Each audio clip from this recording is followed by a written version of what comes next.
Ini merupakan sunnatun nabawiyah, tuntunan. Ya. Maka hendaknya jemaah sekalian, antum ya, kalau tidak memulai dengan salam, ya, bismillah. Lebih bagus kasih lengkap bismillahirrahmanirrahim. Nah, kita sudah belajar ini. Ini sebenarnya sudah cukup, kita sudah bisa pulang. Ya. Kita sudah dapat faedah. Kalau mau nulis sesuatu apa? Basmalah. Nah, diperhatikan dulu. Iya. Jangan sampai sebentar full ilmunya, tidak pernah praktek. Nah, baik. Di sini yang mungkin sempat terfikir dalam benak kita, Allah memulai Al-Quran dengan basmalah. Lalu bagaimana dengan a'udzubillahi minasyaitonirrajim? Ya? Bagaimana itu? Apakah kita tulis di awal juga a'udzubillahi minasyaitonirrajim? Kemudian bismillahirrahmanirrahim kepada al-ah, ya, ad-da'i, na'am, al-fadil, begitu dan seterusnya. Nah, adapun ta'awudz itu disyariatkan kapan? Tatkala hendak membaca Al-Quran. Nah, itu basmalah bagian dari Al-Quran apa bukan? Hah? Itu basmalah bagian dari Al-Quran atau bukan? Bukan. Kenapa kecil sekali suaranya tuh? Seharusnya saya yang kecil sebab saya belum sarapan. Bagian itu bukan? Bagian. Ada di setiap surah kecuali surah Al-Baqarah, kecuali surah Taubah. Terlepas dari perselisihan pendapat para ulama apakah dia bagian dari Al-Fatihah atau bukan. Itu bukan saatnya membahas itu, bukan saat ini. Nah, dia bagian dari Al-Quran. Lalu apakah kita setiap mau baca basmalah kita mesti ta'awudz? Tinggal dilihat niatnya apa. Kalau niatnya tilawah, iya. Paham? Kalau niatnya berdalil, enggak usah. Makanya di sini saya ingatkan, utamanya bagi antum yang mungkin di sini di Baibunta atau daerah sekitarnya antum sudah seperti Syekhul Islam. Sudah sering khutbah kiri kanan, dipanggil kiri kanan. Iya. Nah, saya ingin ingatkan antum. Ketika antum menyampaikan sesuatu, nasihat, khutbah apapun namanya, tatkala antum berdalil, tidak usah sebutkan Allah Subhanahu wa taala berfirman, "A'udzubillahi minasyaitonirrajim." Bagaimana caranya? Apakah Allah pernah menyebutkan a'udzubillahi minasyaitonirrajim dalam kitabnya? Ada di dalam Al-Qur'an itu? Yang ada, fa idza qara'tal Qur'an fasta'iz billahi minasyaitonirrajim. Itu tidak ada. Allah tidak berfirman itu. Langsung baca ayatnya. Semua manusia dalam keadaan merugi. Ini contoh ketika antum sampaikan kepada orangnya. Semua manusia dalam keadaan merugi. Allah berfirman, wal 'asr. Innal insana lafi khusr. Enggak usah a'udzubillahi minasyaitonirrajim wa huwa asdaqul qailin. Bismillah. Ya Allah. Sebab ini berdalil, bukan tilawah. Kecuali kalau memang niatnya tilawah. Kecuali kalau niatnya tilawah, membaca Al-Quran, bukan berdalil.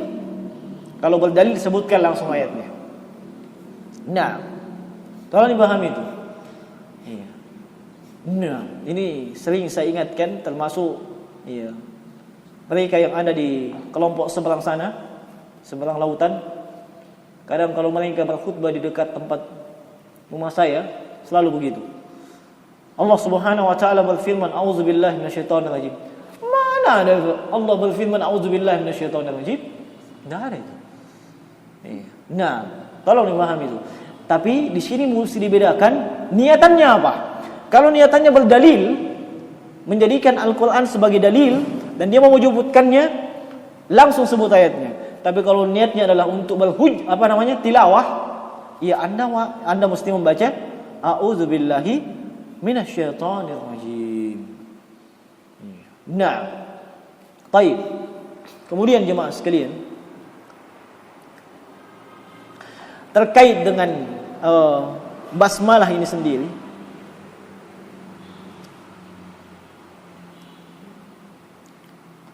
ini dijelaskan oleh para ulama makna-makna dan kandungannya. Bahkan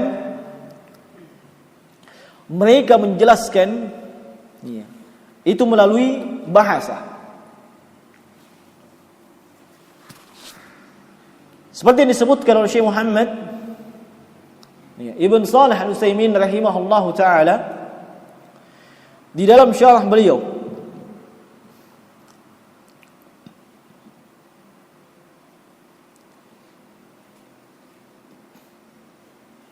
beliau mengatakan bismillah, itu kan dua di situ, ada huruf ba dan ismi.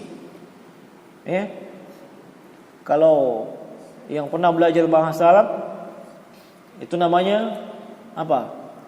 Jar wal majrur. Nah, ini susah dijelaskan lagi ini. Apalagi kalau memang tidak pernah belajar bahasa Arab. Nah, tapi yang pernah belajar sedikit ada bayangan itu. Nah, jar wal majrur muta'alliq bi mahzufi fi'li muakhar munasibun lil maqam taqdiruhu bismillahi aktub au usannif. Nah, kalimat bismillah itu jar wal majrur terkait dengan dihapuskannya kata kerja yang diakhirkan. Kata kerja yang diakhirkan, yang kata kerja tersebut tidak ada dalam bismillah. Maksudnya apa? Ketika seseorang membaca bismillah, apakah dia mau menulis, dia mau makan, dia mau melakukan sesuatu, hakikatnya dia memulai basmalah itu untuk pekerjaan tersebut. Contoh, bismillah aktub, bismillah saya menulis. Bismillah saya makan. Bismillah saya naik kendaraan. Begitu maksudnya. Nah, taib. Nah, kata beliau rahimahullahu taala, wa qaddalnahu fi'lan li'anna al-asla fil amali al-af'al. Kita takdirkan itu itu sebagai perbuatan, sebab asalnya amalan itu adalah perbuatan. Wa qaddarnahu muakharan lil faidatain, dan kita mentakdirkan bahwa setelah basmalah itu ada fiil yang mahdzuf, yang muakhar, yang diakhirkan meski tidak ditulis. Itu karena dua faedah. Faedah yang pertama, at-tabarruk bil bada'ati bismillah, bi ismillah subhanahu wa ta'ala. Dengan basmalah tersebut kita meminta keberkahan. Kita memohon keberkahan. Yakni bismillah saya berjalan, semoga Allah memberkahi perjalanan saya. Bismillah saya makan, semoga Allah memberkahi apa yang saya makan. Kita mau SMS, bismillah SMS. Tergantung SMS-nya apa ya. Saya tidak mau. Semoga Allah memberkahi apa yang saya tulis dengan tangan saya ini. Itu maksudnya. Nah, dan kalau berbicara tentang keberkahan, makna keberkahan adalah kasratul khair wa dawamuhu. Yang namanya berkah adalah banyaknya kebaikan dan kontinunya kebaikan tersebut. Tidak terputus itu kebaikan. Itu keberkahan namanya. Sebab kadang ada kebaikan, kebaikannya banyak dan besar, tapi tidak kontinu. Itu kurang berkah namanya. Itu kurang berkah. Kalau di sini mungkin bahasanya apa? Barakah. Macam ni. Meluruskan kalau keliru. Nah, banyak kebaikan dan kontinunya kebaikan tersebut. Itu keberkahan. Dan di balik keberkahan tersebut kita menginginkan pahala. kita menginginkan pahala di sisi Allah Subhanahu wa taala. Nah, baik. Kemudian Allah di kalimat bismillah. Allah, kata Syekh Muhammad Shalih Al-Utsaimin, alamun 'alal bari jalla wa 'ala wa huwal ismul ladzi tattabi'uhu jami'il asma'. Allah itu adalah alam, nama dari Allah Subhanahu wa taala yang seluruh nama-nama yang lainnya itu mengikut kepada nama tersebut. Seluruh al-asma al-husna ngikut ke lafaz Allah, begitu maksudnya. Mengikut kepada lafaz Allah. Ada berapa jumlah nama-nama Allah? Kalau ada yang tahu saya kasih hadiah. Ada yang tahu? 99. Kenapa semakin kecil suaranya ini? Ada pendapat lain? Kalau dari Palopo? Unlimited. Sebab memang mereka sudah belajar. Iya. Kalau di sini saya malu. Iya. 99 memang ada dalam hadits Abu Hurairah. Iya. Naam. Inna lillahi mi'ata isman illa wahidah.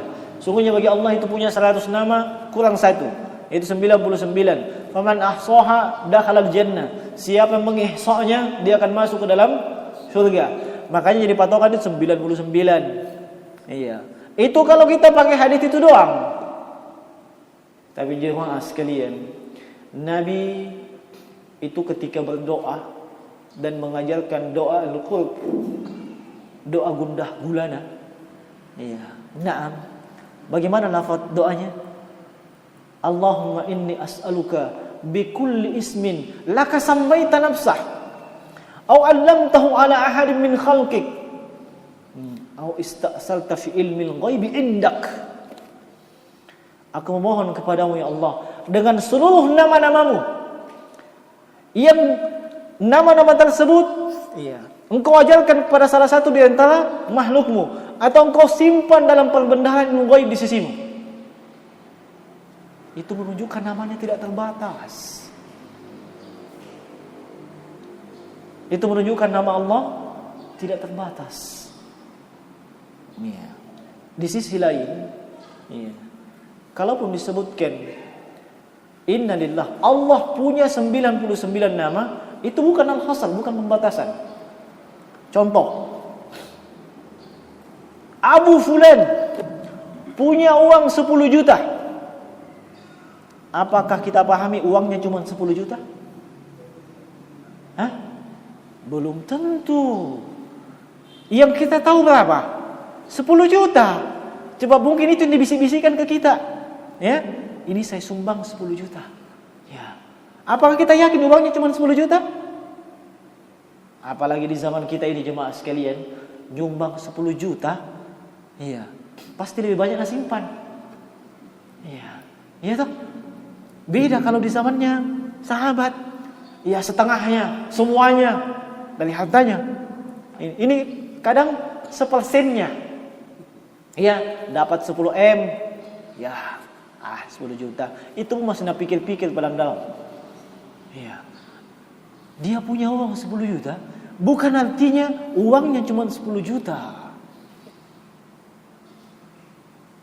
Atau saya mau menyumbang 10 juta, itu bukan artinya uangnya cuma 10 juta. Demikian juga inna lillahi, sungguhnya bagi Allah itu punya 99 nama. Itu bukan pembatasan. Sisi yang lainnya, kalau kita kembali kepada usul, maksudnya usul fikih, namanya mafhumul adat. Menyandarkan suatu hukum dari jumlah atau bilangan. Itu di kalangan para usuliyun itu hukumnya ihtimal. Maksudnya bukan sesuatu yang pasti. Artinya ketika kita menjumpai dalam nas, apakah Al-Quran was sunnah, disebutkan jumlah bilangan. Iya. Dan itu kemudian dijadikan patokan hukum. Itu tidak menunjukkan bahwasanya memang mesti demikian, bahwa harus demikian. Tapi ihtimal itu maksudnya kemungkinan. Iya. Kemungkinan, tidak bahwa itu membatasi bahwa cuma demikian. Ini sering saya kasih contoh kalau ikut di Walaupun. Kata Nabi, u'titu khamsan lam yu'tahunna ahadun qabli. Saya diberikan 5 keistimewaan. 5 keistimewaan ini tidak diberikan kepada nabi-nabi sebelumku. Apakah kita pahami bahwa nabi cuma punya 5 keistimewaan? Tidak. Para ulama usul tidak pahami seperti itu. Itu bukan pembatasan bahwa nabi hanya punya 5 keistimewaan. Atau kata Nabi sallallahu alaihi wasallam, hakul muslim 'alal muslim situn. Hak muslim atas muslim yang lain 6. Apa kita pahami hak seorang muslim cuma 6? Itu bukan pembatasan, itu sifatnya kemungkinan. Tolong dipahami hal tersebut. Nah, jadi kesimpulan jemaah sekalian, nama-nama Allah Subhanahu wa taala itu hanya Allah yang tahu jumlahnya. Iya. Hanya Allah yang mengetahui jumlahnya. Yang kita ketahui yang ada dalam Al-Quran dan As-Sunnah. Nah, yang ada dalam Al-Quran was Sunnah. Selain itu kita tidak ketahui, tapi kita wajib meyakini. Iya. Makanya kadang dibahasakan dengan unlimited. Iya. Tidak diketahui batasannya. Nah, baik. Artinya kalau ada yang pakai patokan haditsnya Abu Hurairah tadi, ya saya maklumi, ya. Saya maklumi. Memang sampai disitulah batasan yang ia ketahui. Nah, tapi ini sampai nuran bahwasanya jumlah nama-nama Allah tidak terbatas. Iya. Kayaknya sudah cukup itu. Sudah jam berapa kan? Nah, kadang punggung ini sakit. Nah, baik. Kemudian Rahman, iya, ini salah satu dari nama Allah Subhanahu wa taala. Iya. Yang bermakna zu rahmatin wasi'ah. Nama Allah Rahman ini itu maknanya yang memiliki rahmat yang sangat luas. Itu Rahman. Iya. Kemudian Rahman ini hanya layak untuk Allah Subhanahu wa taala. Dan tidak boleh disandarkan kepada salah satu dari makhluk. Itu kalau Rahman. Nah, ya. Kemudian setelahnya apa? Rahim. Rahim maknanya zu rahmatin wasilah. Yang memiliki rahmat yang tidak terputus. Sama dengan yang tadi kan? Sama dengan yang tadi. Rahman beda. Iya. Tapi sama-sama rahmat, sama-sama nama Allah, ya toh? Nanti dibedakan itu.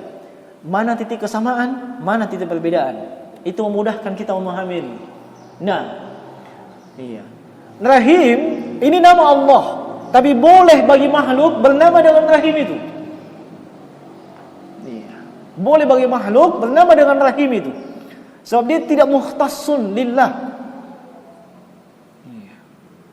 Ada di pembahasan al-asma', iya, di Qawaidul Musla Syekh Muhammad bin Shalih Al-Utsaimin, termasuk di syarah kitab tauhid beliau menjelaskan ada ismun yutlaq mukhtassan lillah, ada nama Allah khusus dan dimutlakkan kepada Allah, tidak bisa kepada makhluk. Dan ada nama-nama Allah yang disandarkan kepada Allah dan bisa disandarkan kepada makhluk. Nah, Rahman tidak bisa disandarkan kepada makhluk, kecuali kalau dia tambahkan Abdun di depannya. Abdu Rahman, baru bisa. Makanya yang punya nama Rahman tambah Abdul. Meskipun mungkin di akte kelahirannya tidak ada Abdulnya, antum panggil ya Abdul Rahman. Jangan panggil apa? Rahman. Apalagi kalau di Makassar ya Allah, Omang. Astagfirullah. Itu pelecehan nama Allah. Nah, Rahim, itu nama yang disandarkan kepada Allah, tapi bisa disandarkan kepada makhluk. Sehingga boleh seseorang bernama Rahim. Sebagaimana Malik. Ini ada pembahasannya khusus ini. Nama-nama yang memang dimutlakkan kepada Allah dan bukan. Yang di sini yang kita bahas cuma dua ini, Rahman dan Rahim. Tolong dipahami perbedaannya, atau pahami kesamaannya. Letak kesamaannya sama-sama merahmati, sama-sama rahmat. Kesamaan yang kedua, sama-sama nama Allah Subhanahu wa taala. Itu kesamaannya. Perbedaannya apa? Satu bermakna rahmat yang sangat luas, dan Rahim bermakna rahmat yang kontinu, tidak pernah terputus. Nah, perbedaan yang kedua, Rahman hanya dimutlakkan kepada Allah, tidak boleh dimutlakkan kepada makhluk, kepada manusia, sedangkan Rahim itu boleh. Nah, apa bukti rahmat Allah Subhanahu wa taala luas?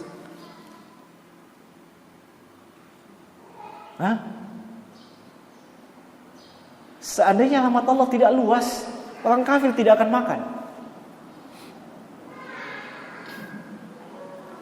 Antum punya binatang ternak? Siapa yang punya? Lele. Seandainya tidak ada rahmat Allah, mana mereka bisa makan? Nah, maksudnya jemaah sekalian, rahmat Allah mencakup untuk seluruh makhluk tanpa kecuali. Itu rahmat Allah untuk mereka yang maha luas. Siapapun dari makhluk Allah yang Allah ciptakan berhak mendapatkan rahmat Allah dari sisi Rahman. Adapun dari sisi Rahim, itu untuk hamba-hamba pilihan Allah, hamba-hamba yang beriman. Makanya antum tidak akan temukan ayat dalam Al-Quran Rahman itu ditujukan kepada orang beriman, tapi biasanya wayarhamu. Rahim untuk siapa? Untuk orang beriman. Dia rahmat khusus, bukan rahmat yang umum. Rahmat yang umum untuk seluruh makhluk tanpa kecuali, tapi rahmat yang khusus itu untuk siapa? Untuk mereka yang beriman. Di sini Syekh Utsaimin menyebutkan, ini mati-mati juga.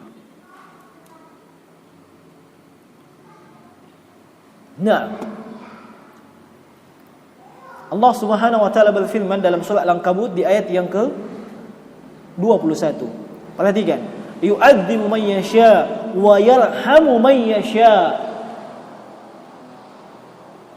Allah mengazab kepada siapa yang Allah kehendaki, dan wa yarhamu, rahim di situ.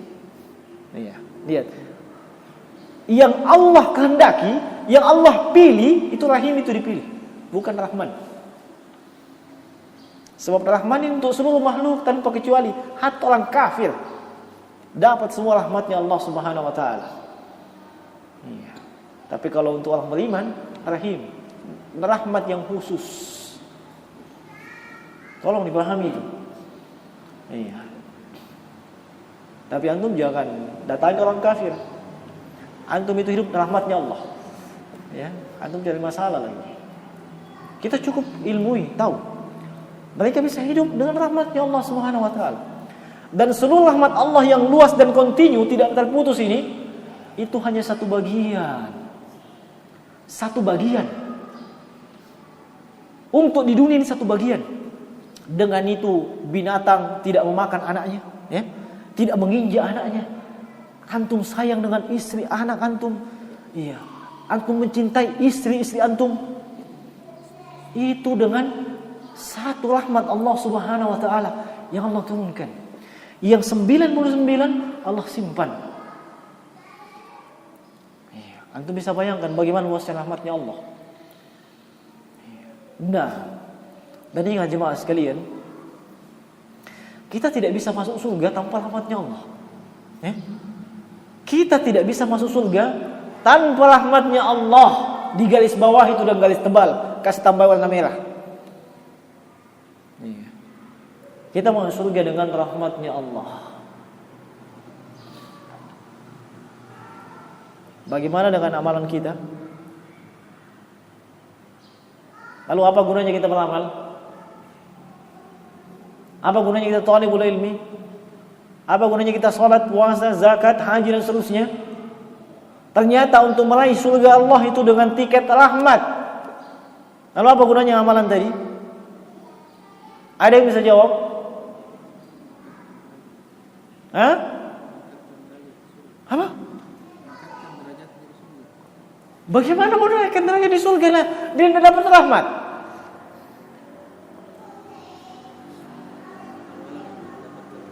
Ya, antum beramal soleh, diperintah sholat dan seterusnya, diperintah bermuamalah yang baik seterusnya, itu untuk meraih rahmatnya Allah. Kata Nabi SAW, innaka lan tadkhulul jannah bi'amalikum. Sungguhnya kalian, Nabi katakan apa? Lan, bukan lah, ya. Lan tidak akan pernah. Kalian tidak akan pernah masuk surga dengan amalan kalian. Tidak itu.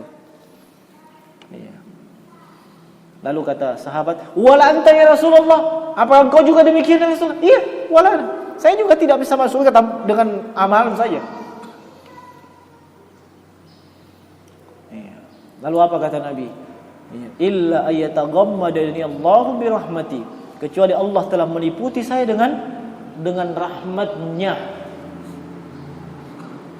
Tiket masuk surga itu dengan rahmat Allah Subhanahu wa ta'ala. Nah, dan untuk meraih rahmat Allah Subhanahu wa ta'ala, itulah amalan-amalan soleh yang kita lakukan. Makanya Allah tidak melihat jumlah amalan soleh kita, bukan itu yang dilihat, ya. Bukan banyaknya amalan soleh yang antum lakukan, bukan luar biasanya antum menghabiskan waktu melakukan amalan soleh, bukan. Tapi amalan soleh yang berkualitas, ya, amalan soleh yang berkualitas, bukan asal banyak, tapi amalan yang berkualitas, bukan cuma kuantitas, tapi kualitas. Allah sebutkan dalam surah Al-Mulk, alladzi khalaqal mauta wal hayata liyabluwakum ayyukum ahsanu amala. Dia menciptakan kematian dan kehidupan untuk melihat siapa yang terbanyak atau terbaik. Terbanyak atau terbaik? Terbaik amalannya, bukan terbanyak. Bukan terbanyak, yang terbaik. Nah, dan di dalam hadis Nabi SAW bersabda, ahammul a'mali ila Allah adwamuha wa in qalla. Amalan yang paling Allah Subhanahu wa taala cintai adalah yang adwam, continue, tidak putus. Meskipun sedikit. Meskipun sedikit. Jumlah amalannya kalau mau dihitung, misalnya dihitung dengan jari tangan, bisa dihitung jari tangan. tapi continue dia lakukan, tidak putus-putus, ya. Nah, sebagai contoh, mungkin bagus dikasih contoh, bukan ibadah langsung, terkait dengan muamalah, muasyarah, memberi nafkah kepada para istri, atau memberi nafkah istri.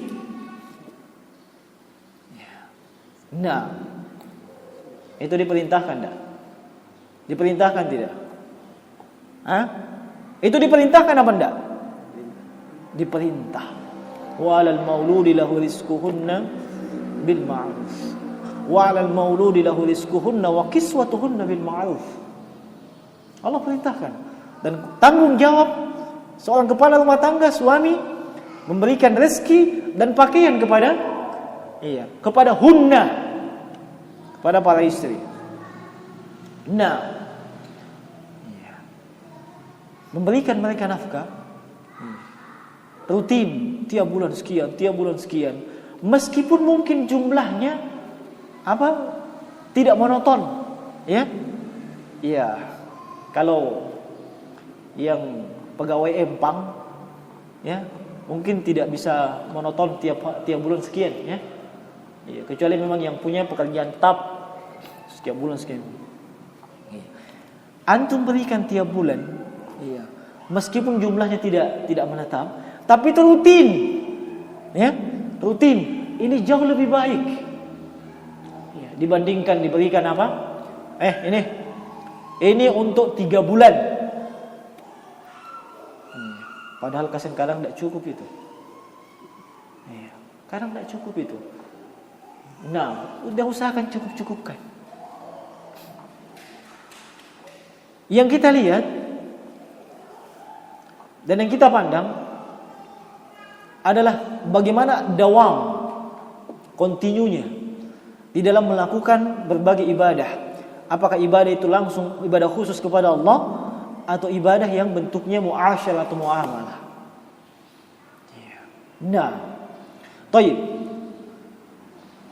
Kemudian kata beliau setelah basmalah, i'lam rahimakallah. I'lam rahimakallah. I'lam itu dari kata alima ya'lam, i'lam dari kata al-ilmu. Kalau diterjemahkan mungkin ketahuilah. Bisa juga diterjemahkan apa? Ilmuilah. Nah, rahimakallah, semoga Allah merahmatimu. Kalimat rahimakallah ini maknanya, kata Syekh Muhammad Ibn Shalih, artinya semoga Allah merahmatimu, ya. Iya, rahimakallah. Nah, ini maknanya kata Syekh Muhammad Ibn Shalih Al-Utsaimin rahimahullahu taala. Semoga Allah Subhanahu wa taala mengampuni dosa-dosamu yang telah berlalu. Kemudian yang kedua, memberikan kebaikan kepadamu. Dan yang ketiga, memberimu taufik dijauhkan dari dosa di masa yang akan datang. Itu makna rahmat, makna dan kandungan rahimakallah. Nah, dan itu adalah doa jemaah sekalian. Nah, itu adalah doa.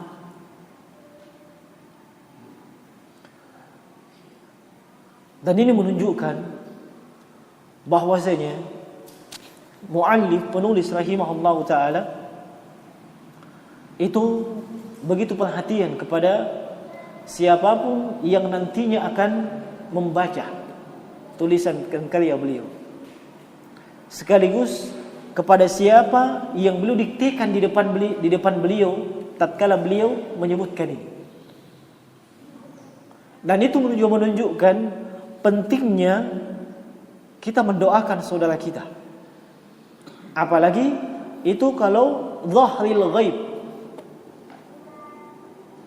Saudara kita tidak ada di situ. Beliau menulis ini semasa beliau hidup. Dan doa ini adalah beliau tujukan kepada siapapun yang membaca risalah beliau, karya beliau, yang datang setelah beliau. Nah, hanya di sini ada yang ingin saya tekankan. Nah, kalimat i'lam ini, kalimat rahimakallah, masalah i'lam ada nanti penjelasannya. Itu terkait dengan masalah ilmu, tingkatan-tingkatan ilmu dan seterusnya. Di sini rahimakallah, kembali kepada rahmat tadi. Kembali kepada rahmat tadi. Nah, biasanya para penuntut ilmu di awal-awal itu ketika mereka diperhadapkan untuk menghafal hadis, mereka disuruh menghafal hadis-hadis yang disebut dengan musalsal al-awwaliyah. Itu wajib bagi penuntut ilmu itu di awal-awal yang mau menghafal hadis. Nah, kalau antum punya guru, punya ustaz, punya syekh, biasanya di awal kita menghafal hadis itu hadis-hadis yang disebut dengan musalsal al-awwaliyah. Iya. Hadis-hadis yang musalsal, yang bersambung, yang terkait. Al-awwaliyah di awal. Dan hadis pertama yang mesti dihafal adalah an-rahimuna yarhamuhur rahman. Mereka yang berkasih sayang itu akan disayang oleh Ar-Rahman. Kalimat rahmat lagi. Nah, ini disebutkan oleh Syekh Saleh bin Abdul Aziz hafizahullah taala.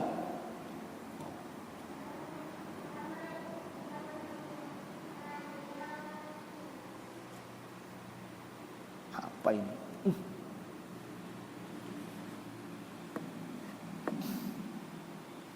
Nah,